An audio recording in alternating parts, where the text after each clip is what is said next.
আসসালামু আলাইকুম। ওয়ালাইকুম আসসালাম।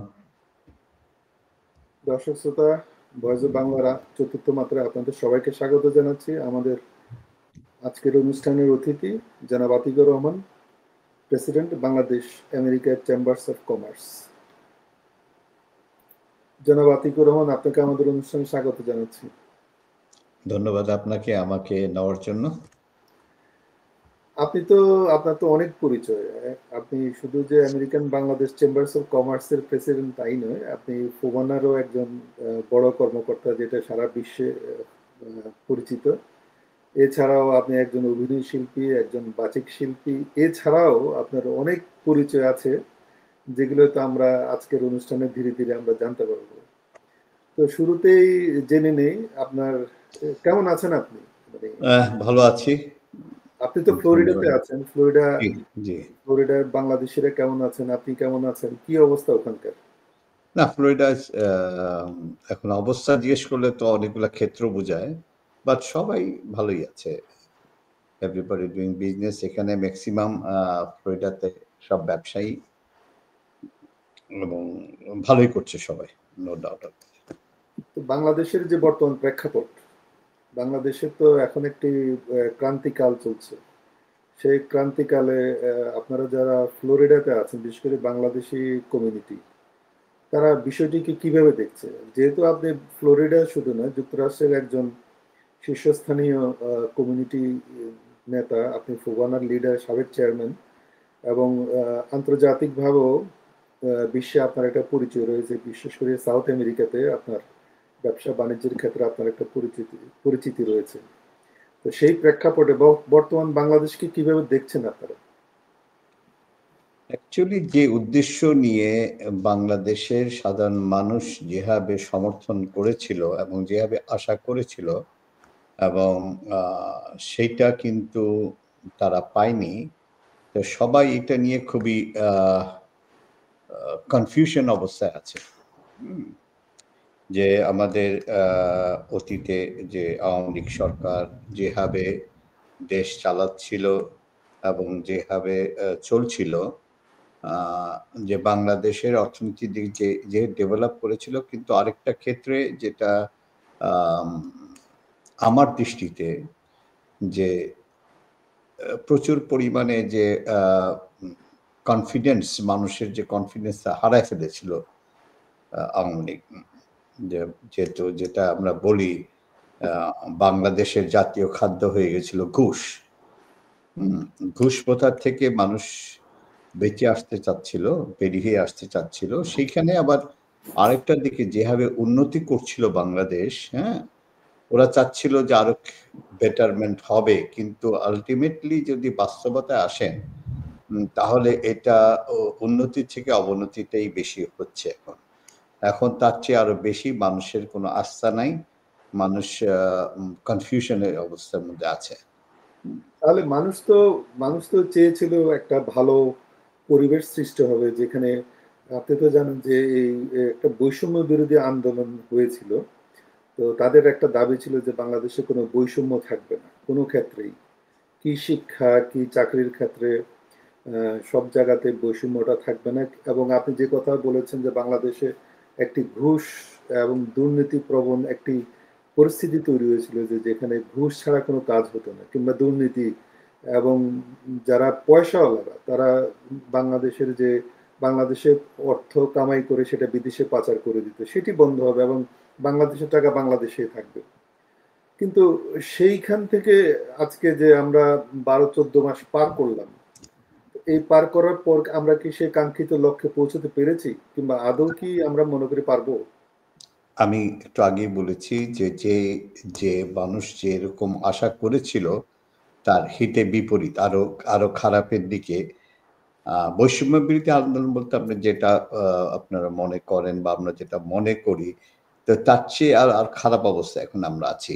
অর্থনীতি বলেন, আ ঘুষ প্রথা বলেন, আ এবং মানুষ কি চায়? মানুষ চায় শান্তি। জিনিসপত্রের দাম, শান্তি এবং আম ইকোনমিক ডেভেলপমেন্ট। তো সেই ক্ষেত্রে মানে সত্যি মানুষের আশা যেটা ছিল তার আ ১০ ভাগ বলবো কি ১০০ ভাগের নিচে নেমে গেছে তাদের। সবাই ফ্রাস্ট্রেটেড। এই তাহলে ফ্রাস্ট্রেশন থেকে উপায় হচ্ছে জি, এই দেশকে ভালোবাসতে হবে। আমি আগের সময়ে দেখেছি, এই সময়ে দেখছি এভরিবডি লাভ দেয়ার পকেট, এভরিবডি লাভ themselves।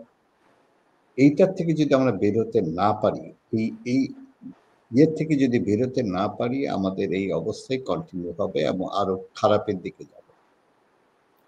এই যে আমরা যদি শুধু আমি খারাপের দিকেই যাই, হ্যাঁ, আমি এই যে কিছুদিন আগে একটা নিউজ পড়লাম যে দুবাইতে আপনি জানেন যে আমি রিয়াল এস্টেটের উপরে কাজ করছি এবং জি, ইনভেস্টমেন্টের উপরে আমি চাই বাংলাদেশে ইনভেস্টমেন্ট নিয়ে যেতে। এখন তারা মিডল ইস্টে বাংলাদেশীদের জন্য ভিসা বন্ধ করে দিয়েছে। আচ্ছা। হুম? শুধু মিডল ইস্ট না, অন্যান্য দেশেও আস্তে, আস্তে এটা করছে। কারণটা কি? কানাডাও তো একটা সতর্কতা জারি করেছে, এখন উচ্চ পর্যায়ের রাইট, সতর্কতা জারি করেছে। রাইট। তো সেই প্রেক্ষাপটে তাহলে তো আমাদের বাংলাদেশীদের যারা মোটা দাগে আমরা যেটা বলি খেটে খাওয়া মানুষ, যারা আহ, দেশের 70% মানুষের তাহলে কোনো উপকার হলো না, যে পরিবর্তনের আশায় যে পরিবর্তনটা চেয়েছিল, সেটা তো হলো না, কিংবা দেশটা এখন কোথায় আছে? আমরা কি যেভাবে আমরা দেশটাকে স্বাধীন করেছিলাম মুক্তিযুদ্ধের মাধ্যমে, সেই মুক্তিযুদ্ধের চিন্তার চেতনাও কি এখন বাংলাদেশে আছে বলে আপনি মনে করেন? না, সেটা নাই। সেটা নাই। এখন মানে আ সত্যি কথা বলতে কি যদি এত বাস্তব সত্য কথা বলি, মানে কেমন যেন একটা ঘোলাটে, ঘোলাটে ভাব বাংলাদেশের।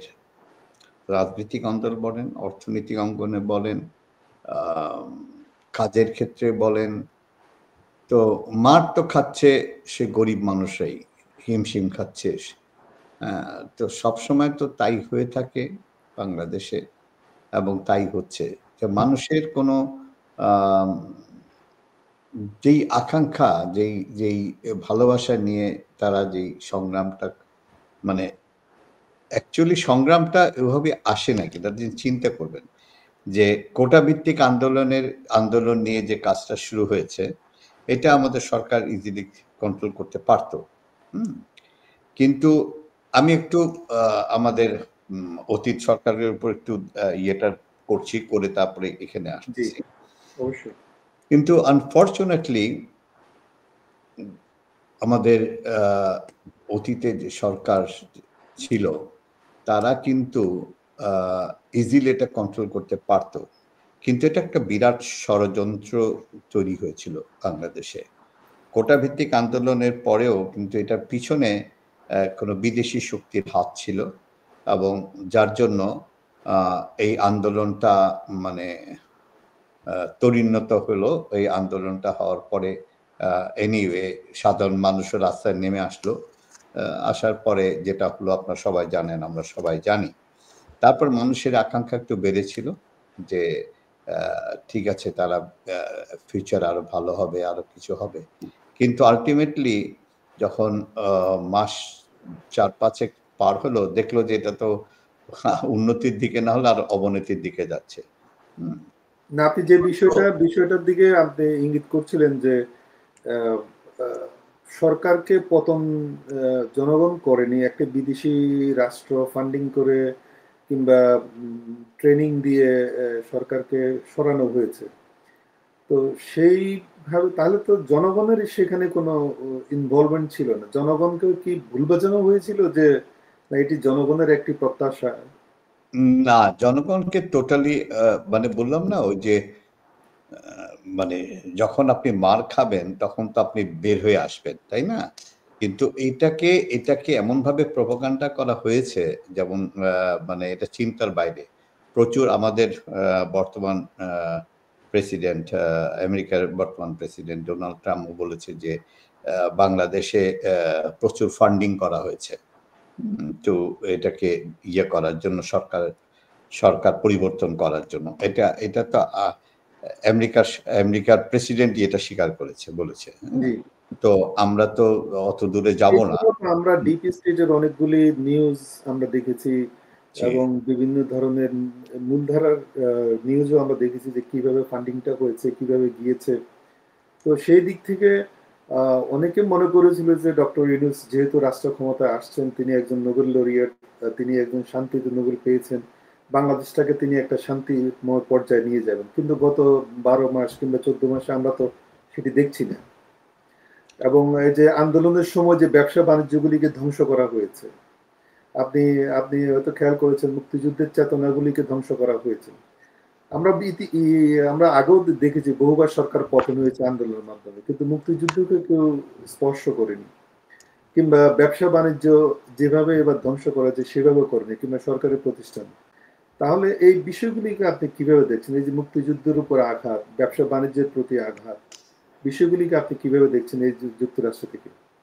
না, এটা তো অ্যাকচুয়ালি আমাদের অস্তিত্বের উপর আঘাত আসা। আমরা দেশ স্বাধীন করেছি, আমাদের ৩০ লক্ষ মা-বোনের ইজ্জত নষ্ট করেছি, মারা গেছে। আমরা আ যেভাবে আ এটা তো আমি ভুলতে পারব না, আমরা কেউ ভুলতে পারব না। যারা বাঙালি, যারা স্বাধীনতার সপক্ষে শক্তি, তারা কোনোদিন এটা ভুলতে পারবে না। কিন্তু আনফরচুনেটলি যেটা দেখলাম এই এই ১১ মাস ১২ মাসে যে বাংলাদেশের স্বাধীনতার উপর যে আঘাত করা হচ্ছে, এইটাই সবচেয়ে বেদনাদায়ক। এবং আ এটা হতে দেওয়া যায় না। কেন স্বাধীন তো একবারই হয়েছে দেশ। সেই ৭১ সনে জি, মুক্তিযুদ্ধের মাধ্যমে।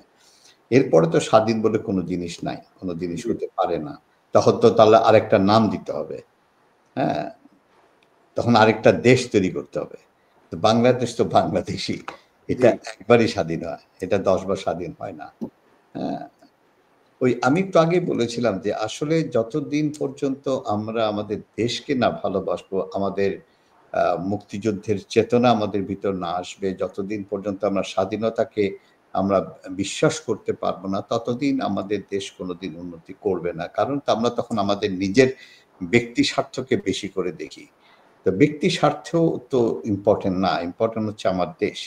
এখন এখন আছেন কথায় যে আমাদের যে দূতাবাসগুলো আছে এখানে তারাও যেন কেমন, কেমন যেন হয়ে গেছে। তাদের কাজটা কি? তাদের কাজটা হচ্ছে দেশের অর্থনীতিতে অ্যা কম্পিট করা, বিভিন্ন পলিসি মেকিং এ আসা। কিন্তু তারা এখন এটা করছে লাইক পার্টিতন্ত্র একটা একটা আ আ না, এই বিষয়টা তো আমরা আগেও লক্ষ্য করেছি যে হুম, দূতাবাসে যারা কাজ করেন তারা মোটামুটি বলতে গেলে দেশের যে দুই দেশের সাথে যে বাংলাদেশের স্বার্থ রক্ষার জন্য যে একটা ব্যবসা বাণিজ্য বিদেশ থেকে নিয়ে আসা বাংলাদেশে এবং বাংলাদেশে ইনভেস্টমেন্ট করে, সেটা না করে তারা দলীয় যে যে দল আসে তার সেই দূতাবাসগুলো দলের হচ্ছে দূতাবাসগুলো হচ্ছে দলীয় রাজনীতির একটা একটা অফিস। এখানে এখানে কোনো অর্থনীতি বা দেশের উন্নতির জন্য তারা কোনো কাজ করে না। তারা কাজ করে এবং তারা সবাই একটা জিনিস আমি ওদের সাথে যোগাযোগ করি প্রায় যেহেতু আমি চেম্বারের সাথে জড়িত। এবং তারা কেউ কিছু বলতে পারে না কি করবে। তারা confused. Everybody confused in here. তো এবং আ আরেকটা জিনিস যেটা দেখি এর এর লট অফ লট অফ জায়গায় যেটা আমাদের বাংলাদেশে এই যে পলিটিক্যাল অ্যাপয়েন্টিজ বলা হয়। তারা পলিটিক্যাল ক্ষেত্র থেকে আসে বিভিন্ন ইয়ে থেকে। তো তারা ওই পার্টির গুণগানটা বেশি গায় দেন দেশের অর্থনীতির ব্যাপারে। তো এই জিনিসটার থেকে আমাদের বের হয়ে আসতে হবে। আমাদের মিনিস্ট্রি অফ ফরেন অ্যাফেয়ার্স কে আম বোঝা উচিত যারা এখানে ওই ওই কাউন্সিল জেনারেল বা বা আম অ্যাম্বাসেডরদেরকে পাঠাবে তারা যেন সত্যিকার ডিপ্লোম্যাট হয়। নট রাজনীতির ব্যক্তি। হ্যাঁ? তারা কিন্তু যারা রাজনীতিবিদ তারা কিন্তু ওই দেশের উন্নতির জন্য কোনো কাজ করে না। কনসাল জেনারেল গুলা যারা আছে এখানে দে দে অনলি থিংক না, যে কি করবে আমরা তো তাদেরকে সেখান জানে থেকে না। বেরিয়ে আসতে পারছি না, কারণ না, আমরা বেরিয়ে যতক্ষণ আসতে পারছি না। দেখছি কারণ যে কি ওই যে পলিটিক্যাল তারা মোসাবাগিরি করে। এই যে মোসাবিবি করার জন্যই তো আজকে আমাদের প্রাক্তন প্রধানমন্ত্রী কে হয়ে বের হয়ে যেতে হলো। জি। অনলি ফর দ্যা মোসাবা। যে চাটুকার বলি আমরা।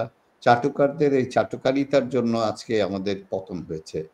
তো এখন যদি আমরা ওইভাবে শিক্ষা না নিই আমাদের দেশ এরকমই চলবে। যাবে আসবে, যাবে আসবে। আপনি আর তো স্থানীয় আপনি তো বাসিন্দার মাধ্যমে। ব্যবসা বাণিজ্যের সাথে জড়িত এবং আপনি বিশেষ করে দক্ষিণ আমেরিকা আপনার একটা প্রভাব রয়েছে। আপনি অনেকবারই বাংলাদেশে বিনিয়োগ নিয়ে যেতে চেয়েছিলেন। তো সেই অবস্থানটা আগে কিরকম ছিল? আর গত ১৪ মাসে কিংবা ১১ মাসে কি অবস্থা আপনি ফিল করছেন? যে দেশে কি এখন ওই ধরনের সুযোগ আছে যাওয়ার কিংবা বিদেশি বিনিয়োগ হওয়ার? একটা নির্বাচিত সরকার যতদিন না আসবে ততদিন অর্থনীতির ক্ষেত্রে উন্নতি হবে না এবং কোনো ইনভেস্টমেন্টও আসবে না। দ্য নেম প্রফেসর ইউনুস একটা নাম। প্রফেসর ইউনুসের আহ, একলা তো কোনো কিছু করতে পারবে না সে। তার যে চারপাশে যে মন্ত্রিসভা বা ওদের মধ্যে কিছুজন ভালো আছে, কিছুজন ইন্টেলিজেন্ট, কিছুজন আছে, কিন্তু সবাই তো আহ, মানে তোষামোদ করেই খাচ্ছে। জি, ঘুষ প্রথা তো আরো বেশি বাড়ছে এখন। জি। হুম। তারপরে মানুষের নিশ্চয়তা তো আরো কমে গেছে। এখন তো ঘর থেকে বেরোতেই এই কয়দিন আগে একটা ছবি দেখলাম, একজন মানুষকে মেরে ওই ঝুলায় রাখছে। তো এই যে বর্বরতম জিনিসগুলা, এগুলা থেকে যদি আমরা না বের হতে পারি তা না, ডক্টর তা ইউনূস তো হবে না। আমরা যেটা আশা করছিলাম দেশের মানুষ যে ঠিক আছে, আগের সরকার ভুল করেছে, বৈষম্য করেছে, আপনি বৈষম্য আন্দোলন করেছেন। কিন্তু এখন তো মানে বাংলাদেশের পরিস্থিতি তো আপনার কাছে কিরকম? আমার কাছে তো মনে হয় যে একটা ভয়াবহ পরিস্থিতির মধ্যে যাচ্ছে। মানুষকে ল অ্যান্ড অর্ডার সিচুয়েশন আমার কাছে আমি যেটা মনে হয়। জি, একটু আগেই বলেছি আপনাকে, doctor Yunus is a educationist. He is not a politician. এবং একটা নির্বাচিত সরকার যতদিন না আসবে ততদিন কিছুই হবে না দেশে।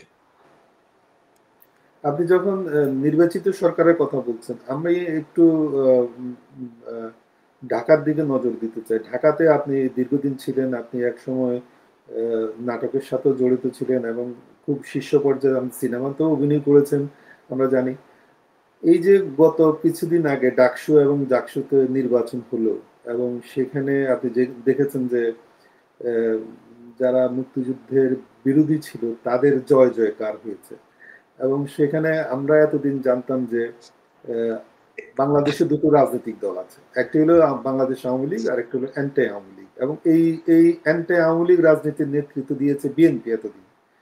কিন্তু এখন একটি পারসেপশন তৈরি হয়েছে যে এই যে অ্যান্টি আওয়ামী লীগের নেতৃত্ব এখন জামায়াতের হাতে চলে গিয়েছে। আপনার কি মনে হয়? আগামী নির্বাচনে কি এই এ- ডাকসু এটা কি অ্যা ইলেকশন না সিলেকশন, কি হয়েছে?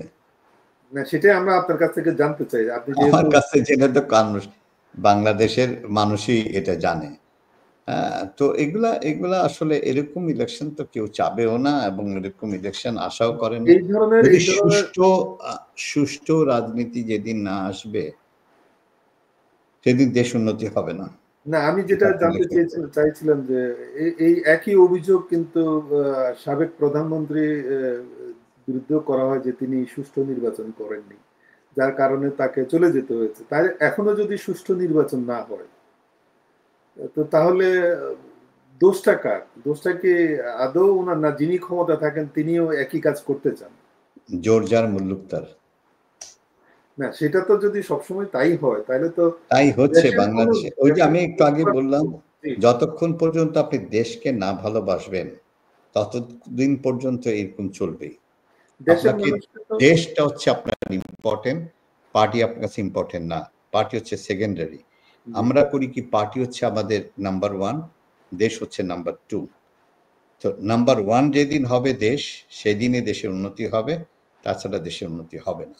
এটা আপনি লিখে রাখতে পারেন। তাহলে কি আপনি কি আশাবাদী নন যে আমি বর্তমান আমি সরকার? আমি আমি আশাবাদী সবসময়। আমি পজিটিভ মাইন্ডের লোক। আমি জি, সবসময় আশাবাদী। কিন্তু এটা আরেকটা রেভলিউশন হবে খুব শিগগিরই বাংলাদেশে। এবং যখন আপনি ধাক্কা খেতে আপনার পিঠটা যখন দেওয়ালে ঠেকবে, তখনই আপনি আবার ওটাকে ধাক্কা দিয়ে সারভাইভ করার চেষ্টা করবেন। তখনই হবে আসল রেভলিউশন। আচ্ছা। তো এই যে রেগুলেশন আপনি এক্সপেক্ট করছেন, আ সেটা থেকে আপনি কি পেতে যাবেন বলে আশা করছেন যে ওই আমি রেগুলেশন এর আমি মধ্যে এই জিনিসটা আমি ঘটবে? আমি সবসময় একটাই কথা বলি। যে দুর্নীতিবাজদেরকে নির্মূল করো, বাংলাদেশকে স্বাধীন করো। যতদিন এই দুর্নীতিবাজ বাংলাদেশে থাকবে, যতদিন তাদের হাতে পাওয়ার থাকবে, ততদিন দেশের উন্নতি হবে না। দেশের উন্নতি তখনই হবে যারা দেশকে ভালোবাসবে। আরেকটা মুক্তিযুদ্ধের দরকার দেশের জন্য, আরেকটা স্বাধীনতার যুদ্ধ দরকার দেশের জন্য, যারা এই দেশটাকে সঠিক রাস্তায় নিয়ে আসতে পারবে। কিন্তু আপনি কি সেই লক্ষণ দেখতে পাচ্ছেন? কারণ আমরা আগে এটা ইতিহাস, এটা হবে, এটা হবেই, এটা হবেই। দুর্নীতি করতে করতে যে মানুষ শেষ পর্যায়ে চলে আসে, পরে সাধারণ মানুষ যখন রিভলিউশন করে তখন এটা হবে। কিন্তু বাংলাদেশকে নিয়ে এখন যেরকম অনেকগুলি চিন্তা মানুষের ভিতরে চলছে। কেউ বলছে যে সেন্ট মার্টিন চলে যাচ্ছে, কেউ বলছে যে রাঙ্গামাটি থেকে শুরু করে পার্বত্য এলাকা চলে যাচ্ছে। শুনেন, আমি সেন্ট মার্টিনে একটাই কথা বলছি, যেতে পারছে না কেউ। যারা নিজেদের স্বার্থে নিয়ে কাজ করে তারা দেশকে ভালোবাসে না, তারা টাকাকে ভালোবাসে। আমার দেশ আমি সেন্ট মার্টিন দিব কেন? যদি ওই ফিলিংসটা থাকতো, যে ফিলিংসটা ছিল আমাদের প্রাক্তন প্রধানমন্ত্রীর, জি। তাহলে দেশটা ওইভাবেই চলতো। উনিও ক্ষমতায় থাকতে পারতেন সারা জীবন। কিন্তু উনি দেশ বিক্রি করেন নাই। একটা জিনিস চিন্তা করবেন যে আপনি যখনই দেশকে ভালোবাসতে যাবেন, দেশের প্রতি আপনার ভালোবাসা থাকবে, সেদিনই দেশের উন্নতি হবে। তাছাড়া দেশের উন্নতি হবে না। তা আপনি কি মনে করেন বাংলাদেশের মানুষের দেশের প্রতি ভালোবাসা আছে? অবশ্যই আছে। বাংলাদেশের মানুষের আছে, কিন্তু কিছু দুর্নীতিগুলি তো কারা করছে? বাংলাদেশিরাই না, করছে। না, বাংলাদেশি কথা বললাম না, কিছু মুষ্টিমেয় যারা যারা যারা কন্ট্রোলিং করছে। জি। আপনারা বলছেন যে ওই সময় আপনারা বলেছেন যে আওয়ামী লীগে সব দুর্নীতিবাজ, চোর, মুক্ত আন্দোলন করছেন সবাই। কিন্তু এখন তো তার চেয়ে বেশি হচ্ছে। আইন শৃঙ্খলা মানে কোথায়? কেউ তো কোনো কথাই বলছে না। তারা তো confused, everybody confused. Each and every person, যে স্বরাষ্ট্র মন্ত্রণালয় যেটা বলি, স্বরাষ্ট্র মন্ত্রণালয়ের আন্ডারে যারা আছে, বিভিন্ন সেক্টর, যে আর্মি, পুলিশ, এদের everybody confuse, they don't know what they can do. আমরা তো দেখছি বিভিন্ন মানে গত 11 মাসে বিভিন্ন ধরনের আসামিদেরকে ছেড়ে দেওয়া হয়েছে, বিভিন্ন মামলার সেইটাই তো প্রবলেম। আসামি তো আসামি। হ্যাঁ, আমি এবং আসামি তো কোনো দলের না। যারা চোর ছেচ্চর যারা জেলে ছিল, তাদেরকে মওকুফ করে দিবেন কেন? কেন তাদের বিচার হবে না কেন? তাদেরকে ছেড়ে সেটা তো দিবেন। হলো, ঘটলো তো। সেই জন্যই তো আজকে এই অবস্থা। তাহলে তো Where is আমরা our leader? Doctor Where is the ইউনূসের Professor মতো Yunus? ডক্টর ইউনূসের মতো একজন লোককে আমরা না, না। ক্ষমতায় বসিয়ে তো আমরা কিছু তো পেলাম উনার না। হাতে তো কিছু নাই। উনি তো তাহলে এখন কার চিন্তা হাতে করছেন দেশটা? যে দেশটা তাহলে কার হাতে? দেশটা ওই যারা যারা যারা মানে টাকা পয়সা নিয়ে পকেটে বসে আছে তাদের হাতে। প্রফেসর ইউনূসের কাছে জনগণের অনেক আশা ছিল যে ঠিক আছে, সে দেশটাকে ইয়ে করবে। আমিও সাপোর্ট করছি যে না, কিছু করবে। কিন্তু সে তো নিজেই স্বীকার করছে, ভাই আমি পলিটিক্যাল লোক না, আমি পলিটিক্স বুঝি না। তো পলিটিক্স বুঝেন না তো তাহলে আপনি আসলেন কেন? কিসের জন্য আসছেন? এবং প্রশ্ন তো সেটাই। এসে আপনি কি করলেন? আপনার সব ঋণগুলা মাফ করায় দিলেন, আপনার সবকিছু করে দিলেন, আপনার সবকিছু ইয়ে করে আপনি একদম ক্লিন ফ্রেশ হয়ে গেলেন। হ্যাঁ? তাহলে আমাদের বিচার ব্যবস্থা কোথায়? না এখন এখন গত বিচার ব্যবস্থা কি সরকারের উপর নির্ভরশীল? যে সরকার আসবে তার আন্ডারে বিচার ব্যবস্থা? না, এটা হতে পারে না। আমরা কিন্তু এটা হচ্ছে। আমরা এই বছর যেমন প্রধান বিচারপতিদেরকেও জেলে যেতে দেখলাম। প্রধান নির্বাচন কমিশনারকেও জেলে যেতে দেখলাম। এই বললাম যে এগুলি একটা খারাপ এমনভাবে নজির। বিচার বিভাগটা করতে হবে তারা সবার ঊর্ধ্বে। কিন্তু এটা কি হচ্ছে? হচ্ছে না হচ্ছে তো। না। তবে এই যে এখানে ট্রাম্প একটা আদেশ জারি করে বিচার বিভাগ এটাকে স্টপ করে দিতে পারে, এরকম এরকম নজির আছে এখানে, রাইট? আছে, আমেরিকায়। তো অবশ্যই আছে। বাংলাদেশে আছে? না, বাংলাদেশে তো আপনার এই ধরনের কিছু এখন যারা মানে যেহেতু প্রধান বিচারপতি আপনি জেলে, এখন না, আপনি প্রতিদিন যে দলে যেই দলেই থাকেন না কেন, ওইখানে হচ্ছে গিয়ে আমি আমার আমাত্ম যেটা আমরা প্রচার করি, মানে সেই জিনিসটাই বেশি। বললাম না, দেশকে যদি মানুষ ভালোবাসতো, দেশের প্রতি যদি মানুষের রেসপেক্ট থাকতো, আজকে এসব কিছুই হতো না। আমি একটা ইন্ডিয়ান মুভি দেখেছিলাম, ওইটার নাম এই মুহূর্তে মনে নেই। ওই সে একদিনের জন্য সরকার প্রধান হয়েছিল। অমিত ওইখানে Chakraborty. Something, I don't know, because আমি এত বেশি হিন্দি মুভি দেখি না। তো সে আমিও সবাইকে শুনেছি। হ্যাঁ, তো তো আমাদের ওরকম একজন দরকার। ওরকম একজন লোক কিন্তু দরকার, একদিন এসে পুরাটা আমরা ইয়ে তো মনে করবে। করেছিলাম ডক্টর ইউনূস ওই মানুষটা, যিনি সমস্ত কিছু দূর শোনেন, করে, যিনি রাজনীতিক না, যিনি রাজনৈতিক ব্যক্তিত্ব না, উনি তার উনি কোনো উনি লোভ প্রথম থাকার দিনই কথা না। উনি প্রথম দিনই বলেছেন, "আমি রাজনীতিবিদ না, আমি রাজনীতির লোক না।" তাহলে তাহলে তো উনার দুর্বলতা তো আগেই প্রকাশ পেয়ে গেছে। তখন যারা সুবিধাবাদী, যারা সুবিধাভোগী, তখন তারা এই ফ্যাসিলিটিটা নিয়েছে। এখন উনি কন্ট্রোল করতে পারবেন না, আন্ডার এনি সার্কামস্ট্যান্সেস। বাংলাদেশের মতো একটি ঘটনা নেপালেও ঘটলো এই কিছুদিন আগে। হুম।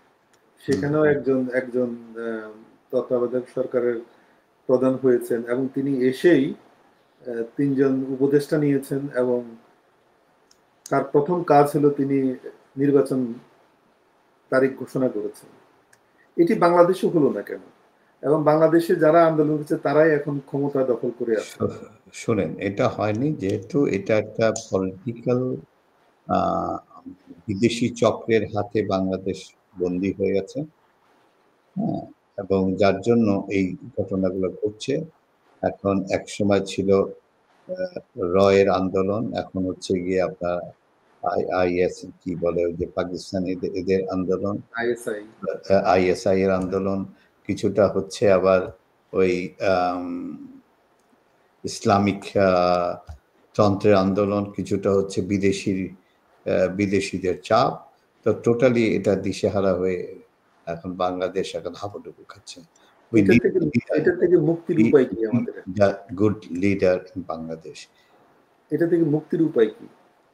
মুক্তির উপায় হচ্ছে একমাত্রই যে we need, আমাদের শুদ্ধি অভিযান দরকার, আরেকটা আন্দোলন দরকার, এবং সেই আন্দোলনের মধ্যেই আবার নতুন করে জাগবে। তখনই বাংলাদেশ আবার নতুনভাবে ঠিক হবে, তার আগে না। এবার আমরা একটু যুক্তরাষ্ট্রের দিকে আসি। আমাদের নিজস্ব আ যেসব সংগঠনগুলো আছে, আপনি তো দীর্ঘদিন ধরে ফোবানার সাথে জড়িত। এবং বহু বছর ধরে ফোবানার বহুবার আপনি ফোবানার চেয়ারম্যান ছিলেন। বর্তমানে ফোবানার কি অবস্থা? আপনার কাছে জানতে চাই, যেহেতু আপনি এই এই মাসেই একটি ফোবানা শেষ করে এসেছেন।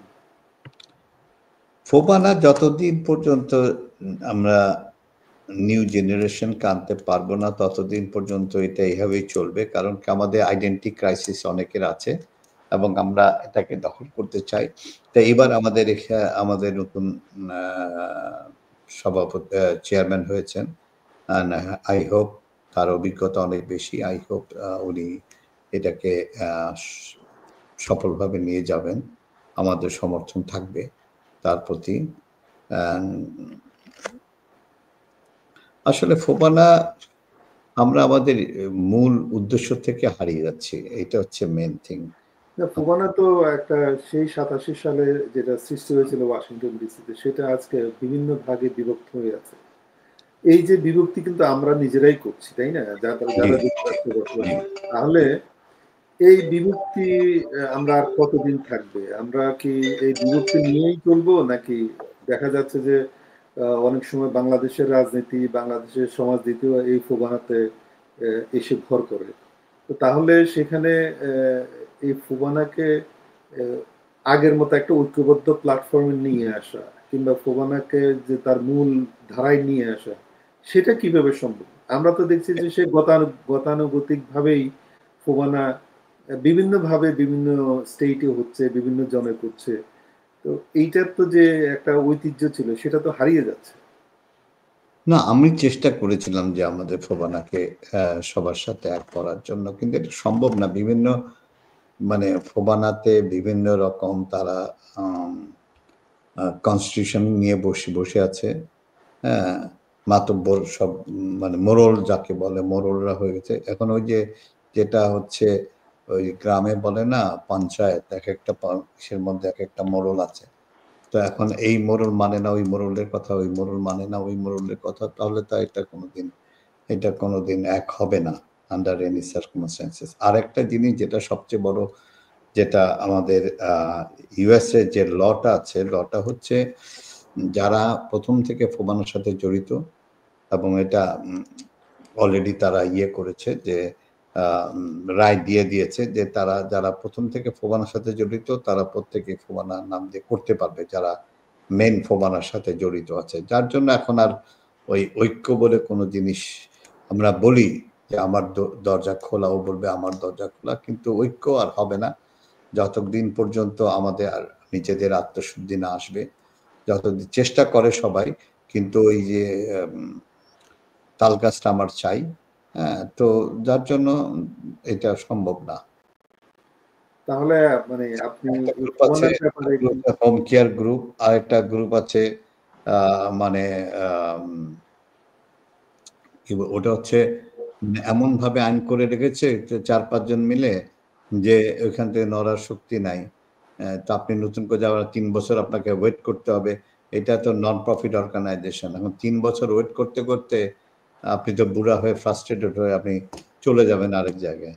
হ্যাঁ, তো না, এইসব ওরা নিজেদের মতো করে আইন কানুন বানায় যেটা নিজেদের পক্ষে যায়। আপনার খেয়াল আছে কিনা আপনি তো ফোবানার সাথে জড়িত ছিলেন। আপনি নরমালি ফোবানাতে আইন ছিল যে কনভেনার এবং member secretary automatically B A executive member. সেখানে কি করা হলো একটা নতুন আইন করে যেহেতু আপনাকে পছন্দ করে নাই, নতুন আইন করে আপনাকে বাদ দিয়ে দেওয়া হলো। হ্যাঁ? এখন আপনার জন্য যারা প্রতিবাদ করলো, হ্যাঁ? তাদের মাইক বন্ধ করে দেওয়া হলো। হ্যাঁ? না, আমি সেই জন্যই বললাম যে না মানে এই যে বিষয়টা নীতি এটা তো নৈতিকতা না। আরেকটা বিষয়টা হচ্ছে ফোবানা আরেকটা ফোবানা তৈরি হলো। তো সেম থিং এখন আমরা তো সব একসঙ্গেই কাজ করতেছিলাম। এখন কেউ যদি ওই মাতাল অবস্থায় গিয়ে মিটিং চালায় আ আ গাড়িতে বসে ওই ফোবানার কতদূর আগাবে? না, সেটাই বললাম আরকি যে এই যে ব্যক্তি অপছন্দ এবং যে মানে আমি একটা লোক সঠিক কিনা সেটা যাচাই না করে আমি পছন্দ করি না। সেই জায়গা থেকে আমি একটা আইন করে ফেললাম। এবং আমি জানি যে আইনটা করলো যেহেতু তার হাতে ক্ষমতা আছে, তার হ্যাঁ, লোক আমি সংখ্যাও সেটা কিন্তু এটা তো বৃহত্তর স্বার্থে এই আইনটা তারপরের বছর কিন্তু আবার চেঞ্জ হয়ে গেছে আইন। হ্যাঁ, তারপরের বছর আবার কিন্তু ওই মেম্বার সেক্রেটারি এবং convener have to member of executive committee. Only ১ বছরের জন্য এই আইনটা করছে। তো হ্যাঁ, কেন ওই ১ বছরের জন্য আইনটা করলো? Because he have the power. Because সেটাই। He is the chairman or he is তাদের লোক সংখ্যা বেশি, তারা আপনাকে পছন্দ করে না বা আমাকে পছন্দ করে না। সেইজন্য এই আইনটা করছে। হ্যাঁ? আবার আবার এই যে এইবারে এই যাত্রীদেরকে যে কাজ করানো হয়েছে, হ্যাঁ? তাদেরকে বললাম, "You have to wait for 3 years." আমি কাজ করতেছি, আমি ৩ বছর ওয়েট করব, তারপর আমি এক্সিকিউটিভ কমিটির মেম্বার হব। এটা কি কেউ মানবে? কেউ মানবে না। তারপর আরেকটা জিনিস আসেন, ওর নাম কি? এবার হোস্ট কমিটি। হোস্ট কমিটি যখন কোনো অনুষ্ঠান করে, তাদের তো সবচেয়ে বেশি টাকা-পয়সা খরচ হয়। হুম? কিন্তু হোস্ট কমিটি এই জিনিসটা করতে পারবে না, ওই জিনিসটা করতে পারবে না, ওই জিনিসটা করতে পারবে না বলে তারা আইন জারি করে। আইন জারি করলে কি হলো দাঁড়ালো? পরে হোস্ট কমিটির সাথে এক্সিকিউটিভ কমিটির মধ্যে একটা ফাইট, একটা দ্বন্দ্ব তৈরি হয়ে গেল। তখন এখান থেকে আরেকটা দল তৈরি হয়ে গেল। তো এইভাবে করলে মানে আপনার কি মনে হয় না এই যে হোস্ট কমিটি এবং সেন্ট্রাল কমিটি এই দ্বন্দ্ব দূর করার জন্য প্রতি বছর একটা কমিটি নতুন হবে, সেই কমিটি ফোবানা করবে। হোস্ট কমিটি আর সেন্ট্রাল কমিটি বলে কোনো কিছু থাকবে না, একটাই কমিটি থাকবে। তাহলে হবে কি যে এই যে আমরা তো এটা দেখছি যে বঙ্গ দ্বন্দ্ব বঙ্গ সম্মেলন করছে। জি, তাদের হ্যাঁ, মধ্যে কোনো দ্বন্দ্ব নেই। হুম। বঙ্গ সম্মেলনে কোনো দ্বন্দ্ব নেই এবং তাদের নিয়ে চেয়ার নিয়েও কোনো টানাটানি নেই। কিন্তু হুম। আমাদের এখানে দেখা যাচ্ছে যে হোস্ট কমিটিকে দমন করার জন্য, হোস্ট কমিটিকে কন্ট্রোল করার জন্য সেন্ট্রাল কমিটি এমন এমন কিছু কাজ করে যে পরে দেখা যাচ্ছে দ্বন্দ্ব তৈরি হয়। এবং হুম। সেন্ট্রাল কমিটির হাতে যেহেতু অনেকগুলি পাওয়ার তারা নিয়ে রেখেছে, তারা ইচ্ছা করলে আইন করতে পারে। এবং দেখা যাচ্ছে যে যারা একটু শক্তিশালী নেতা, তাদের পকেটেই জিনিসপত্র থাকে, তারা এগুলি এক্সিকিউট করতে আচ্ছা, পারে। এগুলো তো ওয়ান ম্যান শো হয় কি ওই আহ, আগে যেটা আমরা করতাম যে আমি নিজে যে ফ্লোরিডা থেকে একটা গ্রুপ নিয়ে যেতাম, কালচারাল গ্রুপ।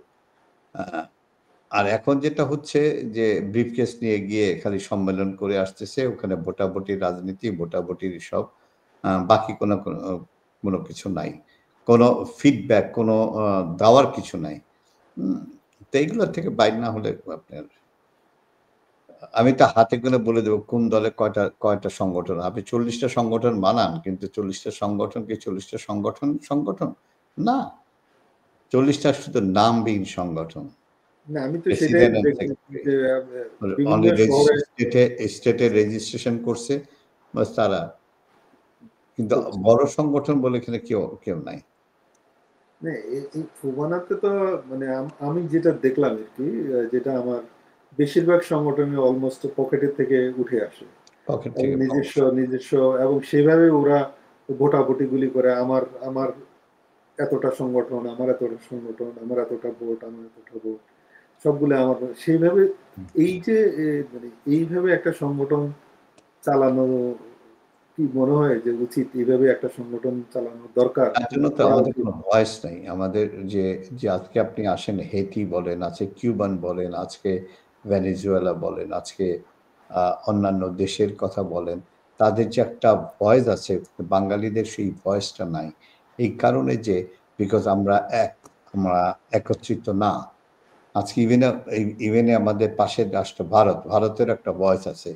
আজকে তারা সিনেটে যাচ্ছে, কংগ্রেসে যাচ্ছে, বিভিন্ন জায়গায় তাদের একটা ভয়েস আছে। কিন্তু আমাদের তো সেরকম, আমি যদি কাজ করি আ এ স্টেটে, কে আমাকে নামাবে? কে আমার সম্বন্ধে চিঠি পাঠাবে? কে আমাকে নিয়ে সমালোচনা করবে? কোথায় সাপোর্ট করবে না তার সমালোচনা করবে, তাকে নিয়ে চিঠি দেবে, তাকে নিয়ে এটা বলবে। তো এই জিনিসটা এটা হচ্ছে কি, এটার কারণটা হচ্ছে একটাই, যে আমরা দলীয় রাজনীতিতে বেশি বিশ্বাস করি। আমরা যদি দেশীয় রাজনীতিতে বিশ্বাস করতাম তাহলে কিন্তু আ আজকে আমরা অনেক উপরে উঠতে পারতাম। আপনি দেখেন না যে আমাদের আগের কথা বলি, আমাদের প্রধানমন্ত্রী বা আমাদের দেশের কোনো আসলে তার বিরুদ্ধে নিউ ইয়র্কে আ এক পক্ষ তার পক্ষে হরতাল করছে, আরেক পক্ষ তার বিপক্ষে হরতাল করছে। আমরা আমরা কি দেখাচ্ছি সরকারকে? আমরা দেখাচ্ছি আমরা এক না। কিন্তু আজ পর্যন্ত আমি তো দেখলাম না কোনো আমাদের পাশের দেশ ভারতের তো অনেকগুলা দল। তাদের এরকম মিছিল বা এরকম চেয়ার মারামারি, এরকম আ জাতিসংঘের সামনে দাঁড়িয়ে হুংকার করা, এটা আমরা দেখছি কোথাও? না। না, এটা বোধহয় আমাদের আমাদের মধ্যেই সবচেয়ে বেশি যে আমরা আমাদের একটু তাহলে সম্ভবত তাহলে আমরা কি দিচ্ছি? আমরা এখানে এসে আমরা কি দিচ্ছি? আমরা যেহেতু ঐক্যবদ্ধ না, আমরা মূলধারায় তো আমরা কোনো কন্ট্রিবিউশন রাখতে পারছি না। ওইটাই তো, যতক্ষণ পর্যন্ত আমরা ঐক্যবদ্ধ না হব, যতদিন পর্যন্ত আমাদের দেশের প্রতি আমাদের ভালোবাসা না থাকবে, ততদিন পর্যন্ত এরকম চলবে। আমরা পার্টি কেন্দ্রিক। তো আপনি আপনি তো একটা পার্টি কেন্দ্রিক কোনো বিরুদ্ধে একটা কথা লেখেন, আপনাকে বানায় কেউ বলে দিবে আপনি অ্যা রাজাকার। আগে বলত রাজাকার, আর এখন এরা বলবে যে আমি আ মুক্তিযোদ্ধার পক্ষের শক্তি, বা আমি স্বাধীনতার ইয়ের পক্ষের শক্তি বলে আমাদেরকে অর্থাৎ বাংলাদেশ যার বাংলাদেশ যার সুবিধা মতো একটা ট্যাগ লাগিয়ে আপনাকে ট্যাগ লাগাবে। আমাদের বাংলাদেশে ঢুকতেই দিবে না। সেটাই। আর এমবাসি করবে কি, এই যে কনসুল যেগুলো আছে, তারা আমাকে ব্ল্যাক লিস্টে করে আমার নাম লিখে রাখবে। না, সেটাই তো হচ্ছে। হুম? এই কালচার থেকে তো আমরা বেরোতে কিন্তু পারছি না। আমি তো রাজনীতির পক্ষে না। আমি তো পক্ষে আমার স্বাধীনতার দেশের ৫৪ পক্ষে। বছর পার হয়ে গেল, কিন্তু আমরা এই কালচার থেকে এখনো বেরোতে পারলাম না। এখনো বেরোতে পারিনি। তো জনাব আতিক, আপনি তো ফ্লোরিডাতে আপনি এই ফুবানা ছাড়াও আপনি এই যে ব্যবসা বাণিজ্য ফুবানা ছাড়াও আপনি অনেক সাংস্কৃতিক আমি কর্মকাণ্ড সবাইকে করছেন। আমন্ত্রণ জানাচ্ছি আমাদের এখানে Florida international trade and cultural expo, যেটা ফোর্ট লডারডেল হয়। আ এবং আগামী অক্টোবরে আ ২০ 22 এবং 23 অক্টোবর এটা হবে এখানে ফ্লোরিডাতে। এবং এবার আমরা প্রমোট করছি এশিয়াকে। প্রত্যেকবার বিভিন্ন দেশে ইতালি, ফ্রান্স বা আদার কান্ট্রিতে প্রমোট করি, সাউথ আমেরিকা। এবার আমরা প্রমোট করছি এশিয়া। এশিয়ার মধ্যে শুধু বাংলাদেশ পড়ে এবং বাংলাদেশ, চায়না, তারপরে এশিয়ান যতগুলা কান্ট্রি আছে, সিঙ্গাপুর সব নিয়ে। তো বাংলাদেশটা এবার হাইলাইট করছে। বাংলাদেশ আলাদা একটা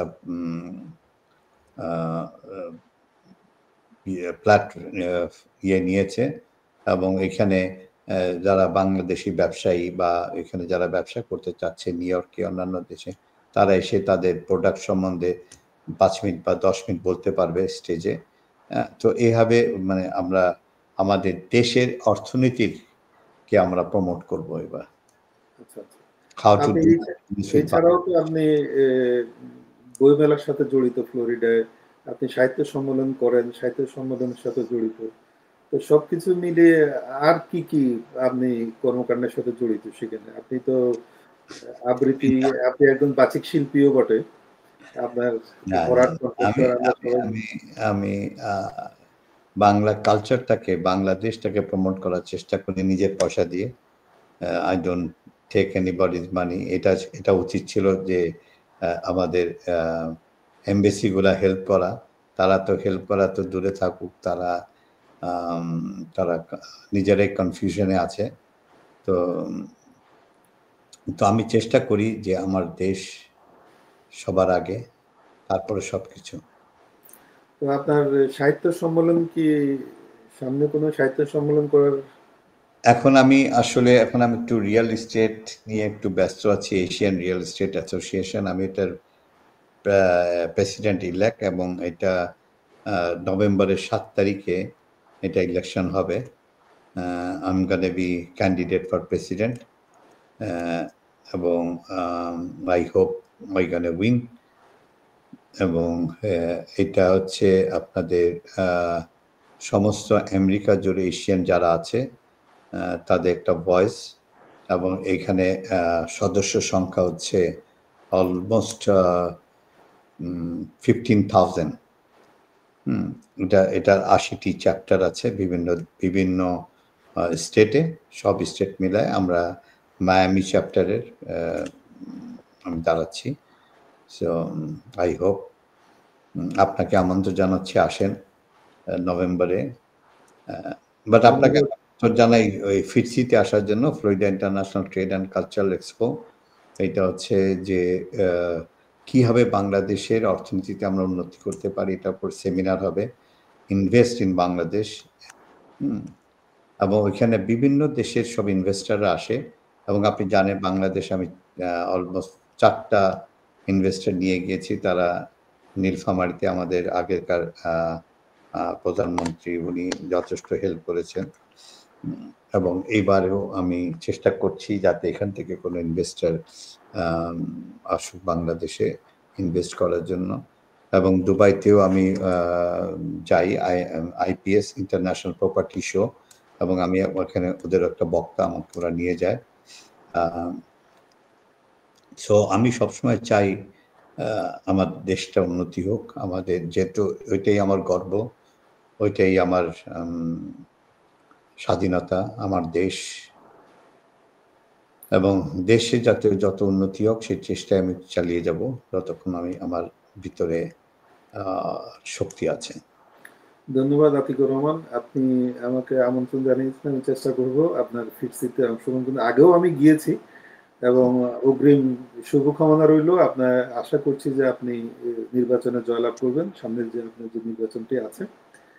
তো আমরা অনুষ্ঠানের প্রায় শেষ পর্যায়ে চলে এসেছি। আমরা যাওয়ার আগে আমরা জানি যে আপনি একজন ভালো বাচিক শিল্পী, আবৃত্তি শিল্পী, আপনার ভরাট কণ্ঠস্বর রয়েছে। আমরা আপনার একটা কবিতা আবৃত্তি শুনতে শুনতে আমরা আজকে আমি এখন রেডি না, সত্যি কথা বলতে কি। আরেকদিন যদি আবার আসি আপনার এখানে, অবশ্যই আসবেন, অবশ্যই আসবেন। আমি শোনাবো। তো আজকে আমাকে ক্ষমা করেন। আচ্ছা, তাহলে এটা আরেকদিনের জন্য তোলা রইল। আশা করি আমরা খুব শীঘ্রই আবার আপনাকে আমাদের এই ভয়েস অফ বাংলার অনুষ্ঠানে নিয়ে আসবো আমাদের এই ৪র্থ মাত্রায়। আশা করি সেদিন আপনার ভরাট কণ্ঠে আমরা আপনার আবৃত্তি শুনবো। তো আপনার সর্বশেষ বক্তব্য দেশের জন্য, প্রবাসের জন্য যদি কোনো উপদেশ, কোনো সাজেশন কোনো কিছু থেকে থাকে, আপনি বললে আপনার বলার পর আমরা অনুষ্ঠানটি শেষ করে দিব। আমার একটি মাত্র অনুরোধ আপনাদের সবার কাছে। আসুন, আমরা আমার দেশকে ভালোবাসি। দেশের অর্থনীতিতে আমাদের অবদান রাখি। আজকে দেশ বাঁচলে আপনি বাঁচবেন, আমি বাঁচবো, সবাই বাঁচবে। দেশ আমার কাছে সবচেয়ে বড়। আমার কাছে পার্টিটা বড় না। আসুন, সবাই মিলে আমাদের দেশের দুর্নীতি মুক্ত করি এবং দেশের অর্থনীতিতে আমাদের অবদান রাখি। এটাই আমার শেষ কথা। ধন্যবাদ আপনাকে আমাদেরকে সময় দেওয়ার জন্য। ধন্যবাদ আপনাকেও, ধন্যবাদ দর্শক শ্রোতাকেও এবং সবাই দোয়া করবেন আমাদের জন্য। আল্লাহ